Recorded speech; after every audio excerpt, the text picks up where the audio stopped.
Estelle, vraiment désolé de vous décevoir, mais c'est désormais trop tard puisque tous les billets pour ce samedi et ce dimanche ont déjà été vendus. Ils se sont arrachés en 24 minutes à peine, preuve de l'engouement pour la réouverture de ces tours de Notre-Dame.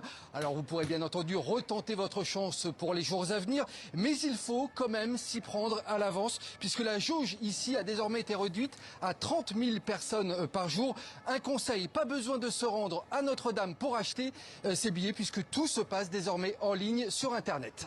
De la patience donc Nicolas et du cardio puisque c'est un spectacle qui se mérite avec une montée des marches sportive. Ouais, sportif, c'est exactement le mot. Imaginez 424 marches au total pour accéder au sommet de Notre-Dame, l'équivalent de 26 étages. Il faut donc une bonne condition physique. Mais une fois arrivé sur les terrasses qui culminent à 69 mètres d'eau, alors là, c'est vraiment le Graal, une vue à 360 degrés sur tout Paris, une vue, vous l'imaginez, à couper le souffle. Alors la visite, elle a été totalement réorganisée et repensée, elle dure environ 45 minutes.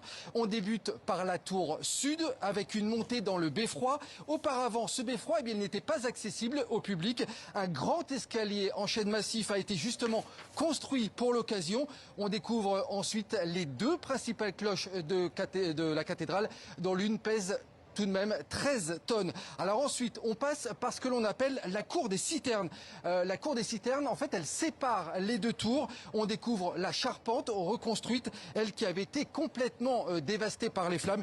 Et puis enfin, à la fin donc de la visite, la descente se fait par la tour nord. En musique, s'il vous plaît, avec une ambiance sonore spécialement créée pour l'occasion. Merci Nicolas Georges avec Guillaume Gouet. Et après